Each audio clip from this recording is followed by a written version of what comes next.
Welcome back to the Gone for 10 show. It is the preliminary finals. We are here, the pointy end of the season. It feels like Christmas morning, especially if you're a Cowboys, if you are a Parramatta, if you are a Penrith, or if you are a Rabbitohs fan. I am joined by the forever loyal, faithful Joshua Baxter. Lift up a little bit, mate. Let Yo, us see that badge that you're wearing right now. Show us there it is. He is a Cowboys fan, so we're going to pop him up on the screen. I usually do say to home teams, I'm going to pass the pleasure over to you for this week. oh mate, we've got Scotty Drinkwater in the fullback role. We've got Kyle Felt and Murray Talangai on the wings. We've got the man that can kick a 45 field goal, Val Holmes and Peter Iko in the center role. Will he kick his 10th career field goal? Sorry, not 100th, 10th career field goal, Valentine Holmes this weekend. Maybe, maybe not. You got Chad Townsend and Tommy Dearden in the halves. You've got Jordan McLean, Ruben Cora in the forward roles. You've got Reece Rowan in the hooker position. You've got Tom Gilbert, Jeremiah Nana in the second row. Jason Taumalolo, the man, the wrecking ball, $1 million man in the lock position. You got the hammer. You got Luciano Leilua, Cohen Hess, and Griffin Namey on the bench. And you got the big man, JTB, as the 18th man.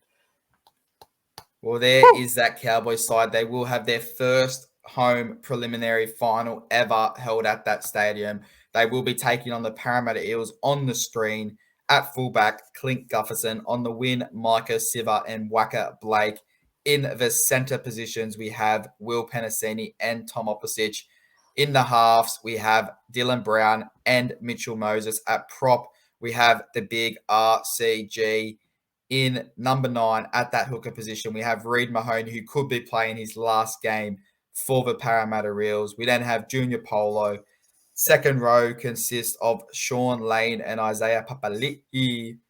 Number 13, Ryan Madison. Number 14, he hasn't been there for a while, but somehow the Cardi party has come into the bench. Number 15, the favourite son, Jake Arpa. Number 16, Oregon Kafusi. Number 17, Marata Nakora. And number 18, Makahesi Matoa.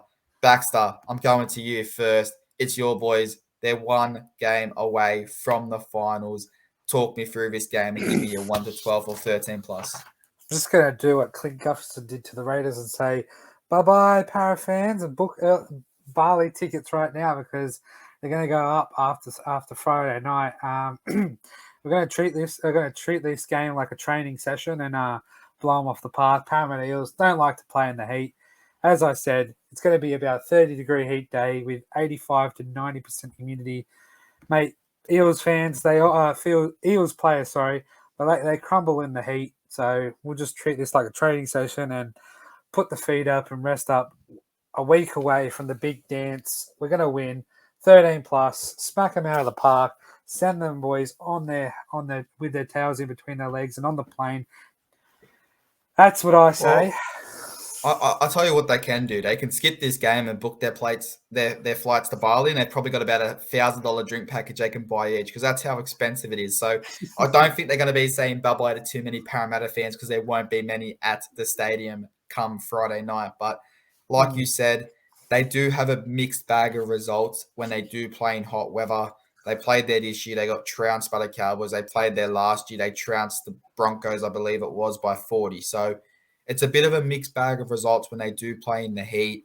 Sydney, well, we haven't had very good weather for a very long time, so it'll be interesting to see how they do adapt.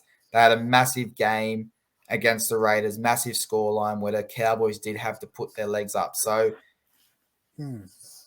interesting fact, they have every time they've lost a game this year, this has nothing to do with this game, but every time they've lost a game this year, they've bounced back and won.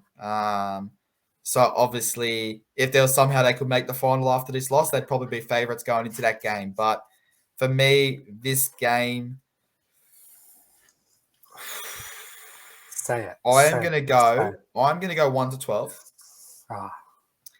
And it's going to be based off, I think the NRL wants a Penrith Para final. I think they want a Penrith Para final.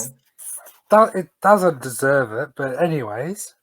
I look at those matchups, Gufferson, Drinkwater, okay, quite even. Felt, Siver, I know they're not marking each other, but they kind of all have their own attributes. I think this game for Cowboys to win, falls massively on that forward pack. Tomalola needs to have a massive game. Fido off the bench needs to be absolutely electric, because I look at that bench of Fido, Leilua, Hess, and Neem. Then I flip to Cartwright, Arthur, Kafusi, and Nakora, and I can tell you which one I'm more scared of, and it's not Parramatta's. But again, I'm good mates with Bryce's brother, so Parramatta 1-12 in a close one. Don't suck I up just think it's now. time, mate. It's time. It's time for. Don't give It's time. that. It's time, mate. I mean, last time you were this confident going into a game, me and you went to the SCG, and we know how that result finished. So I haven't seen you this confident since. I'm a bit concerned that it could be another blowout, but Yeah, I'm going to go look, 1-12. I've got to say, where are the Roosters right now? Where are the Roosters? Where was your last premiership? When was your last premiership? We've won one. When was your last premiership? When was your last premiership? Hold on. I've been alive to see my team lift one. Can we ask any of the faithful Parramatta fans? Hold on. There's a lot of old, faithful Parramatta fans that have seen their team lift the trophy. It's just been a very, very long time. Yeah, 36 years to be exact. So let's just see anybody under that age. No, they have not. Well, I guess you have gone 13 plus. I am saying 1-12 Parramatta. So who knows? One of these teams are going to wait for a big dance. I think whichever team wins this game needs to get out of it unscathed. So no injuries, no suspensions, because if they come up against either Penrith or the Rabbitohs, I think I'm siding with whichever team comes out of the other side of the group, depending on suspensions and injuries. But Baxter, Cowboys 13 plus, who has to step up from that Cowboys side? Jason Taumalolo is going to lead the way. But if there's one person I'm going to have to point the finger and say, you need to do more, I'm going to give it to Jordan McLean. He's an older head. He has been our sort of leader in the many years before, and he sort of stepped back from that. But I'm going to point to him and say, hey, man, you can do more. You can lead us to another final. And, mate, as I've said it before, but Tommy Dearden, I don't know, name another team where a player's given his left nut to make the finals. Now, that bloke... He didn't actually get rid of it. He said he would get rid of it. He didn't actually get rid of it. They had the surgery. It was fine. That bloke deserves a ring. That bloke deserves a ring. Well, you know what? Maybe I'll give Lindsay a call and see if he can wear that ring that he won last year and the one that they're probably going to win this year. But they're not. Baxter, on the flip side, I know you don't think they're going to win, but for Parramatta to win this game, where does it come from? Is it the back line? Is it the halves? Is it the forwards? Is it the bench? Where do you see them getting into this game? No, it's going to be for their player, Mitch Moses, in the halves. I did a fun fact. He kicks 95% of their kicks this season, and he has about an 80% kicking rate in good kicks. So if we shut down Mitchell Moses, I think we can sort of dampen their attack. Not saying knock him out and get him off the field, but it would be good to see him off and Jake Arthur on, because I don't think Dylan Brown has a kicking game, nor does Clint Gufferson in that sort of high attacking range. But we'll just have to wait and see.